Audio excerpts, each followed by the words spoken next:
This is the iPhone 13 Pro. And what you are watching is also the iPhone 13 Pro. And even though no one's controlling it, I can tell it to focus on this, and then back on my face, and then back to this, and then back on my face. That is cinematic mode. And if I were to take off my color grade and then turn off cinematic mode, this is what we're used to iPhone footage usually looking like. And so the fact that I can make it look like this, that's pretty cool. Hey, how's it going? Parker Welbeck here with FulltimeFilmmaker.com, and today I'm going to be going over the top 10 improvements of the iPhone 13 Pro over the iPhone 12 Pro to help you decide if it's worth upgrading. And specifically, we're going to deep dive into cinematic mode, look at how it works, and whether or not it's worth upgrading for. Also, FYI, this entire video is being shot on the iPhone 13 Pro in cinematic mode so that you can study the footage throughout this video and decide if you like the way it looks. But before we dive in, this video is sponsored by Storyblocks. We love using their assets to really help our YouTube videos pop and stand out, whether that's with titles, audio tracks, images, After Effects templates, sound effects. Storyblocks is the complete stock solution with over 1 million royalty-free assets. With their affordable subscription plans, you can download and try any asset you want, and with their unlimited all-access plan, you can quickly try out multiple options and see what video or sound or title fits best for your project. As filmmakers, we are always looking for high-quality solutions that will save us time when we need a sound or a title or a graphic created, and that's the need that Storyblocks saw in the industry and decided to fill.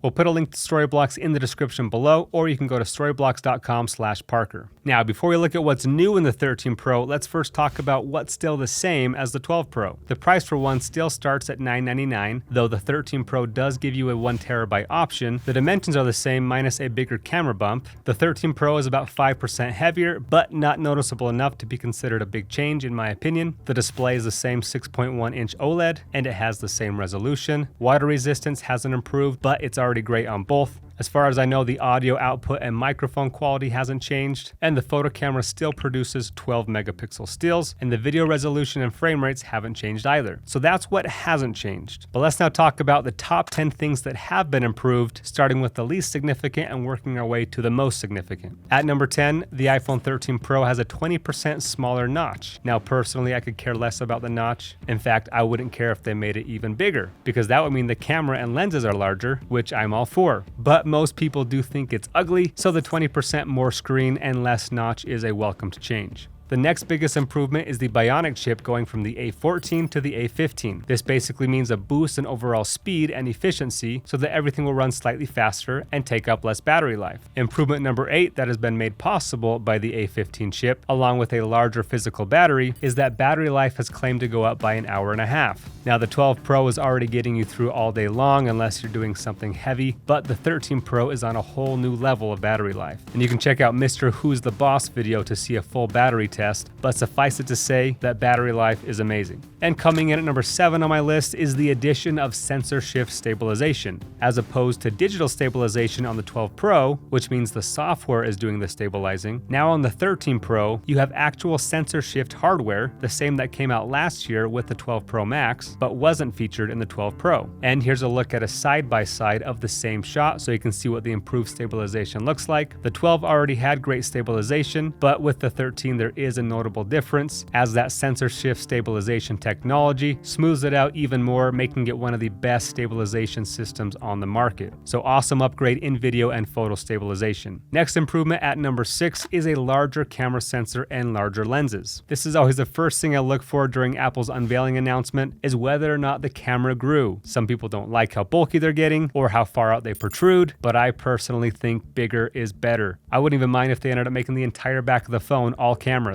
And this year, the 13 Pro's camera sensor grew by 84% from the 12 Pro, or almost twice the size. And this lets in almost twice as much light. The aperture equivalent for video people is the difference between shooting at a 9.9 aperture versus a 6.8 aperture. And what this does is improve low light performance, also increases the actual depth of field or background blur, and it increases the overall quality of the image because each individual pixel is now larger, going from 1.4 micrometers to 1.9 micrometers. millimeters. And these larger sensors also allowed Apple to upgrade the size of the lens on the main camera from a 1.6 aperture to a 1.5 aperture. So again, letting in more light, which improves the image quality. And with all this extra light being let in the sensor, this leads us to our fifth biggest improvement, and that is the low light performance. Here's a side-by-side look at visually what that improvement looks like. As you can see, there is a lot less noise in the 13 Pro image, so this was a big improvement from the last year's model, so much so that the level of noise almost rivals my 1DX Mark II with settings at 1/50th of a shutter, 1.4 aperture, and 6400 ISO. Now yes, the iPhone 13's image is a lot softer and mushier in low light, but the amount of noise is actually getting pretty close to DSLR quality. I didn't think it would even be close, so I was shocked to see how much they've improved the low light this year. And coming in at number 4 is that the portrait lens has gone from a 2x optical zoom to a 3x optical zoom. This is the equivalent of going from a 52mm to a 77mm.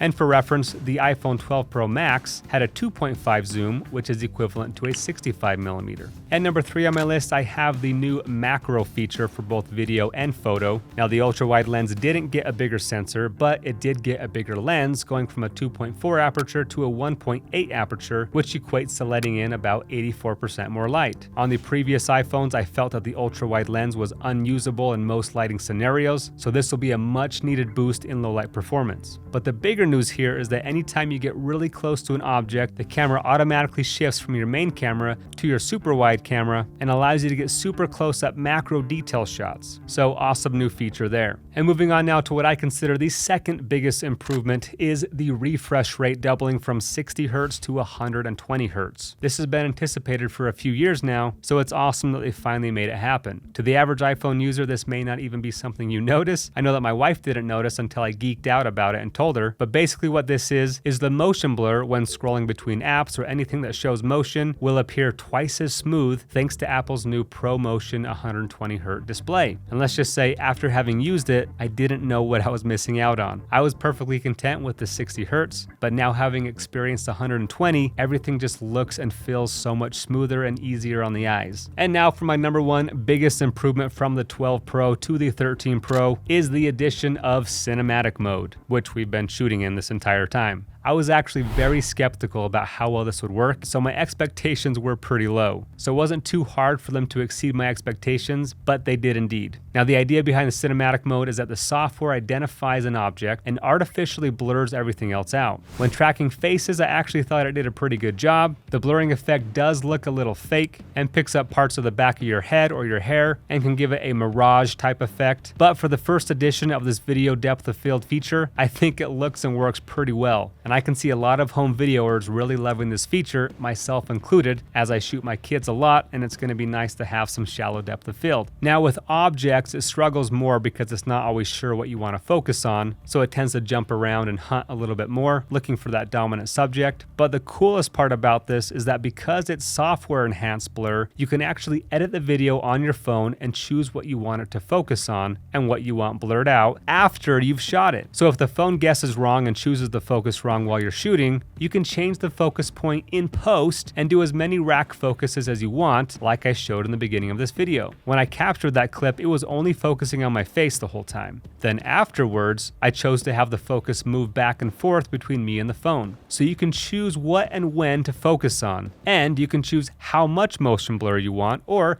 you can take it out altogether if it looks too fake. But the ability to choose focus after you've shot it means that in theory, you'll never have another out of focus shot again. So I, for one, am super stoked about this technology. It is the first edition of the cinematic mode, so there are limitations like it can only go 1080p at 30 frames per second. It seems strange they wouldn't include 24 frames in a cinematic mode, but I'm sure they will allow it in the future, and hopefully they will allow 4K and slow motion as their processors get more and more powerful. But overall, super exciting technology. It does have some quirks, but it works better than I was expecting. Also, surprise bonus, maybe this is just an iOS 15 software update, but you can now add color filters to your videos and color correct your videos with the same tools that have been previously only available for photos. So I'm stoked to be able to make fine-tune adjustments within my phone app before posting to Instagram, for example, instead of having to bring it into Premiere, color correct it, export, and then airdrop it back to my phone. Also worth noting is the ability to shoot in ProRes, which is just a higher quality, less compressed easier to edit codec. However, it's not available yet, hopefully in the next month or two. And just be aware it does produce massive file sizes, about 6 gigabytes per 1 minute of 4K HDR footage. So I don't see this being super practical for most people, but I'm sure some of the pros will be excited to use this. Also worth noting, this is the first year that the iPhone Pro and the Pro Max feature the exact same camera system. Usually you have to get the Max to get the best camera, but just be aware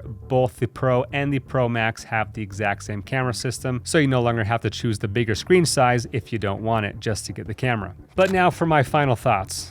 Is it worth upgrading from the 12 Pro to the 13 Pro? I'll be honest, when I bought this phone, I mostly bought it for the review and wasn't actually all that excited about it. But after having used it, the new features have actually proven to be a lot cooler than I thought they would be. Obviously, the coolest improvements surround the camera, and I'm a camera guy, so that's exciting for me. But for those of you who are looking for some cool new camera features, I do think it is worth upgrading. For everybody else, unless you're really into the refresh rate or the better battery life, I'd probably say it's not worth upgrading. So there you have my thoughts on the all-new iPhone 13 Pro. Let me know in the comments if you'd like to see me compare this to the 8K Red Raptor that should be coming any second now. Also, make sure to check out fulltimefilmmaker.com, the ultimate online film school, to learn how to create cinematic videos yourself. Link in the description to learn more. But there you have it, folks. Don't forget to subscribe, and if you have any further questions, please let me know.